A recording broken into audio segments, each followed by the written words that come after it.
The world praises the Fu Clan of Huayin for its eternal prosperity, noble heritage, and scholarly prestige. As the ninth young lady of the Fu family, I was born in wealth and glory, raised in seclusion, educated in poetry and rituals, and disciplined to be the most standard gentle lady of aristocratic families. Docile, decent, courteous, and restrained, I once believed that a daughter of the Fu family ought to live for the family's honor, for chastity reputations, and for worldly conventions, rather than for herself. For half my life, I yielded and endured in silence until a bowl of poisoned wine pushed me to the brink of death. Crawling on filthy ground, forcing myself to vomit to survive, I finally saw through the coldness of kinship and the absurdity of feudal ethics. The old Fu Tingjun died that day, buried in the rigid rules of the Fu family and the cruel calculations of my blood relatives. The me who survived stripped off my gentle disguise, shattered the shackles of aristocratic ladies, severed obsession with blood ties, and resolved to live solely for my sincere heart, pure life and worldly survival, growing stubbornly against the wind to bloom my own gorgeous fortune. My early life was that of a sacrificial tool polished by my family's vanity. Possessing 3 chastity memorial archways, the Fu clan valued reputation above all else. To my grandmother, father, and clansmen, daughters were never living individuals, but mere bargaining chips for political marriage, ornaments for family prestige, and tools to maintain superficial glory. Engaged to Yu Jingqiu of the prestigious Yu family from childhood, this marriage was a political balance for the family, a glamorous match for social status, and a so-called perfect fate envied by all. I abided by the rules, cultivated my temperament, and waited peacefully for marriage, thinking that compliance and restraint would bring lifelong stability.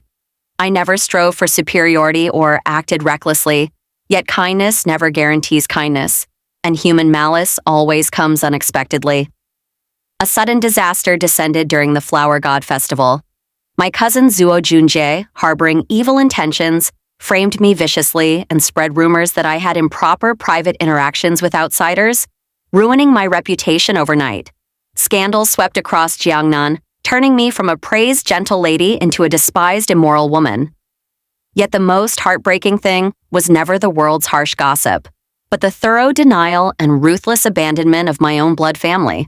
No one in the Fu clan bothered to investigate the truth or defend my innocence. All they cared about was the crumbling family prestige and the cold, rigid chastity archways. To preserve the clan's superficial glory, my grandmother imprisoned me in Biyun nunnery, cutting off all my hope and future without inquiry or verification. I once retained childish innocence, waiting foolishly for my father's mercy and my family's justice to clear my name. Yet what awaited me was a bowl of deadly poison personally delivered by my own grandmother. For the sake of a hollow reputation and a cold memorial archway, my grandmother did not hesitate to take her granddaughter's life. The despair of that moment is etched deeply in my soul. Witnessing the indifference of my kin, realizing my lifelong docility had ended in total failure, all my lingering obsession with family affection, worldly ethics, and clan reputation shattered into ashes. To survive and await the day of vindication, I abandoned all aristocratic dignity and lady's grace, crawling in filth to force myself to vomit the poison. In that moment, all my past glory, ethical restraints, and superficial vanity vanished completely. I woke up thoroughly. Compliance and compromise bring no stability, only endless exploitation and sacrifice. Without self-reliance, women are forever lambs waiting to be slaughtered and sacrifices abandoned at will. Stranded in a deadly trap with no one to rescue me, I abandoned all illusions about kinship and fate. Grasping 12,000 taels of silver as my only bargaining chip, I gambled my entire life, innocence and safety to seek help from Zhao Ling, begging him to rescue me from the nunnery and the deadly Jiangnan land. At that time, Zhao Ling was regarded as a vulgar, humble salt smuggler wandering in the gray zone of society, without noble status, scholarly background, or decent reputation. The world mocked me for being insane, abandoning a prestigious marriage and aristocratic glory to entrust my life to a lowly salt peddler, ruining my future and sinking into obscurity. Yet having experienced life and death and seen through worldly vanity, I distinguished truth from falsehood clearly. My wealthy and noble family harbored the most vicious hearts and coldest kinship. The humble commoner possessed the most sincere morality and upright heart. The Fu family offered me splendid clothes and delicacies but demanded my life, innocence, and freedom in return. Zhao Ling, with no fame or power, reached out to pull me from the abyss when the whole world abandoned me. Fearing no gossip, no noble power, and no retaliation from prestigious clans, daring to walk the turbulent, chaotic road with me at the risk of his own life. From then on, I discarded the gorgeous shell of the ninth Fu young lady, abandoned all ladies' rules and aristocratic pride, and traveled the long, fleeing road with Zhao Ling as his fake wife. Farewell to the misty Jiangnan, we stepped into an uncertain future filled with dangers. Pursuit and interception, famine and war, official persecution and refugee riots overwhelmed us with the hardships of turbulent times. The delicate young lady who had never touched rough work was forced to strip off her tenderness and innocence, learning perseverance, survival, strategy, and self-protection amid displacement and suffering. I originally planned to escape Jiangnan and take refuge with my maternal uncle to seek peace and await vindication. Yet fate struck another cruel blow. After thousands of miles of arduous traveling, I found my uncle's entire family killed by refugees, his residence desolate, and my last kinship completely extinct. I became a helpless orphan in troubled times, homeless and hopeless. I finally understood thoroughly that I could no longer rely on anyone, any clan, or any fate. From then on, I could only save and strengthen myself, relying solely on my own efforts to survive and thrive. The long, fleeing journey was my thorough rebirth and the beginning of mutual redemption between Zhao Ling and me. At first, our companionship was merely a transaction of interests, filled with mutual vigilance and restraint. I offered silver for his protection. He guarded my life with his courage and martial skills. Yet sincere affection always grows from shared life and death trials and wind and rain companionship. I saw his most humble worldly appearance, his decisive and fierce killing aura, his lonely and forbearing desolation, and the unique tenderness, consideration, and unwavering devotion he reserved solely for me. Zhao Ling endured extreme hardship from childhood, wandering alone from the age of 7, suffering worldly coldness and human malice to survive in turbulent times. Unruly and unrestrained on the surface, he possessed a sincere heart, broad vision, and lofty righteousness. He never confined me with worldly rules, restrained me with ladies' etiquettes, or kidnapped me with superficial fame. He witnessed my most desperate and wretched moments, my resolute and strategic demeanor in crisis, and my vulnerable and tearful fragility, yet never harbored the slightest contempt, disgust, or calculation. To the world, I was a disgraced, abandoned woman. To the Fu family, I was a stain on their reputation. But to Zhao Ling, I was simply Fu Tingjun, the one he resolved to protect, trust, and accompany for a lifetime. Amid turbulent displacement, we supported, fulfilled, and healed each other mutually. Abandoning the weakness of aristocratic ladies, I accompanied him through worldly storms and official hardships with my meticulous mind, transparent temperament, and outstanding wisdom. I obtained solid evidence of salt official corruption in desperate circumstances, helping him meet the incognito crown prince and paving a glimmer of hope for his future. Persuading him to abandon the dangerous private salt business and devote himself to the military, I guided him to pursue an upright career and serve the country with his talents. I never became a clinging vine relying on him, nor an ordinary woman confined to inner chambers. Instead, I stood side by side with him, experiencing storms together, planning our future hand in hand and growing mutually. In return, he gave me the rarest, purest, and most unwavering preference and lifelong protection. While the Fu family abandoned me to the abyss and the world humiliated me in dust, only Zhao Ling ignored my tarnished reputation and past misfortunes, standing firmly by my side to guard my safety, grant me peace, believe in my innocence, and protect my remaining years.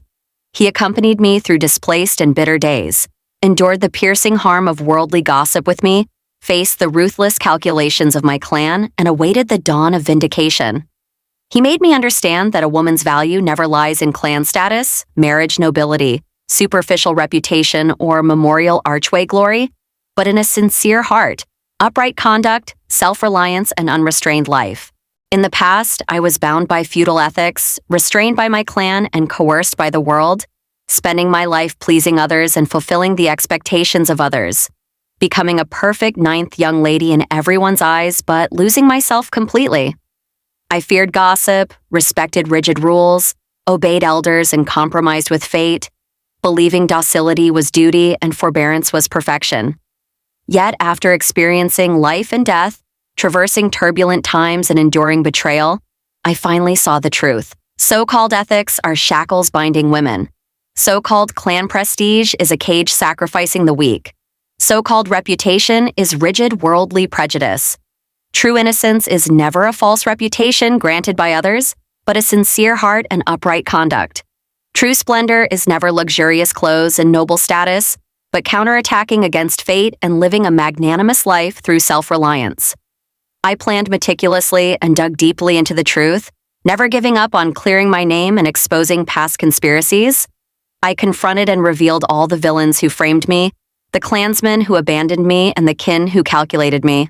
No longer weak and forbearing, I learned to counterattack, confront, protect myself, and control my own destiny.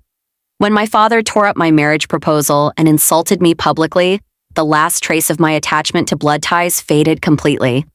I no longer longed for returning home, craved kinship, or expected clan recognition. I severed all ties with the Fu family, resolving to walk my own path, master my own fate, and fulfill my own life from then on. Entering the treacherous imperial court in the name of Zhao Ling's fiancé, I took root in the bustling capital, maneuvered among powerful nobles, assisted the crown prince in stabilizing his position, and supported Zhao Ling in establishing his career. Shedding the youth and weakness of a Jiangnan lady, I grew into a broad-minded, resolute, meticulous, and calm woman. No longer relying on others, fearing storms, or being constrained by rules, I survived troubled times, gained a foothold in the court, dealt with nobles, and reversed desperate situations, supporting my own life and our splendid future with my wisdom, temperament, and courage. The world thinks my counterattack and splendid life stem from fate and coincidence. Yet only I know all my perfection is achieved through narrow escapes, persistent planning, breaking shackles, and unyielding perseverance. I was once an abandoned child discarded by my clan, a sinful woman slandered by the world, and a weak person tormented by fate. But I never bowed to despair, compromised with fate, or admitted defeat in suffering.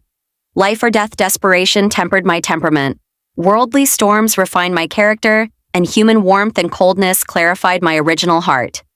Finally, I took root in dust, bloomed amid storms, and grew into my own unique splendor.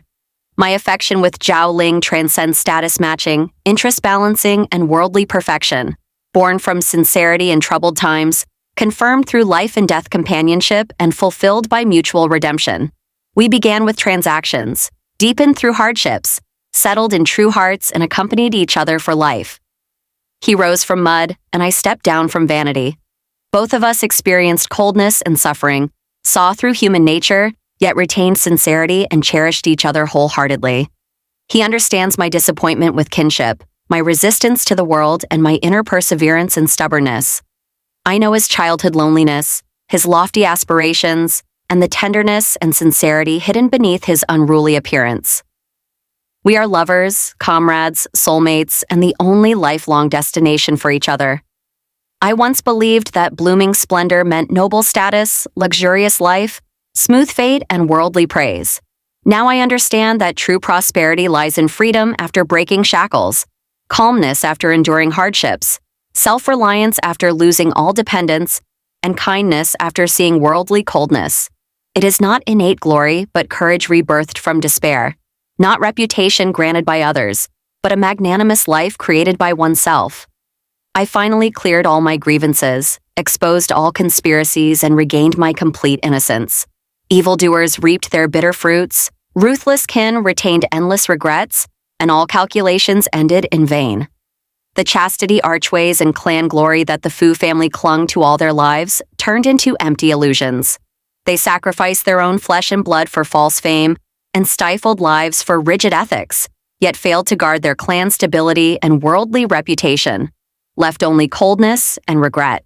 In contrast, I, abandoned by my family, slandered by the world, and tormented by fate, tore apart my destined ending, reshaped my life, endured storms and displacement, and finally ushered in prosperous peace, gentle years, beloved companionship, and a splendid future. The greatest fortune of my life is not being born into glory, but surviving despair, retaining my original heart, reversing fate, and meeting my destined lover.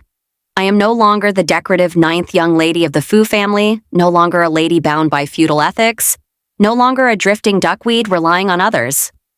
I am Fu Tingjun, an independent woman who remains magnanimous amid troubled times, sincere after experiencing hardships and resolute after enduring setbacks. I ended my humble and passive past with my own hands, created a warm and open future for myself, and bloomed an unfading splendor belonging solely to me. For the rest of my life, there are no clan shackles, worldly prejudices, or fate restraints.